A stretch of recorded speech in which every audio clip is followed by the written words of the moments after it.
you are unconscious in a hospital bed tonight, who could legally step in to your shoes tomorrow morning? Just because you're married does not automatically solve every financial or every medical issue. So here's a prime example, and we run across this a lot in our investment firm. We'll have a married couple, but for whatever reason, one of their accounts with us is just in one of the person's name. Let's just say the husband's name. Maybe it was an inherited account.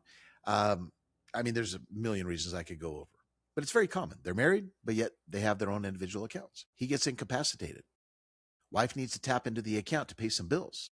She comes to us and says, "Hey, I don't know if you heard, but Frank had a bad stroke. He's out of it. He's in the hospital. I need access to some of this money." Unfortunately, we have to say, "I'm sorry, you don't have it. You can't. We cannot allow you to have anything.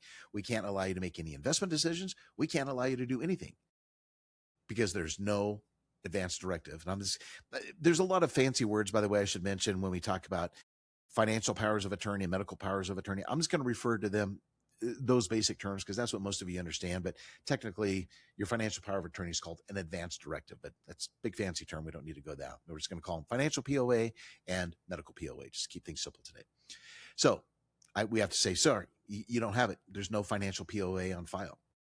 And they're not happy, but that's the law. We have to follow that. So same thing can happen with if you have an asset that you need to sell. You're married, there's an asset you need to sell. It's only in the disabled spouse's name. Same thing. Can't do it. Many times, especially in second marriages or beyond, sometimes third marriages, again, one person will, let's say, own the house. The new spouse moves into the house.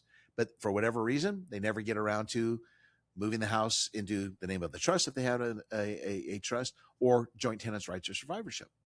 It stays in the name of the individual who originally bought it. Same thing.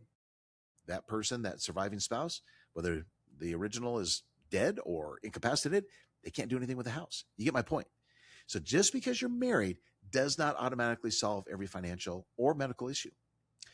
Same thing on the medical side.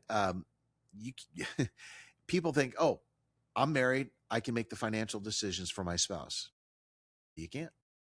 Not unless you have a financial power of attorney or some other type of medical directive that you have signed, that you have on file with the hospital, the doctor, whomever it may be making those decisions. Because remember, doctors have been sworn to the Hippocratic Oath. They are sworn to do everything they can to keep you alive. And I'm shocked when I write an estate plan and we get into the medical side, we get into these questions. I want to be on life support. I don't, so on and so forth. We really drill into all these different areas. I am shocked, to be honest with you, how many people don't want to be on life support.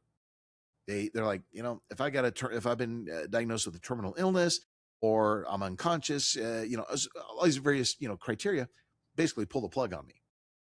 A lot of people don't want to fight. They're just like, you know what? I've lived a great life. I don't want to suffer. I don't want my family to suffer. And again, I'm going to be real crude. Just pull the plug on me. Well, that's cool. We all have our own reasons. But again, the doctors don't care about your wishes unless it's written down. And that's where the medical power of attorney comes into play. Even a spouse, they can't make that decision for you. So it can get really, really messy if you do not have the medical power of attorney on hand to show the hospital, the medical staff, so on and so forth. It's a mess. It is an absolute mess. I'm sure many of you have story after story of family members, or maybe it's happened to you, knowing what I mean here. Again, being someone's child, that doesn't automatically give you legal authority. Well, I'm a single person and I've got a son. My son can always step in and make those decisions. Same thing. No, he can't without the proper documentation. Your trustee, your financial agent, your healthcare agent, maybe different people also.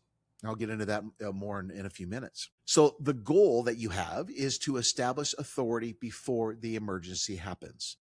That, again, is where the medical power of attorney comes into play.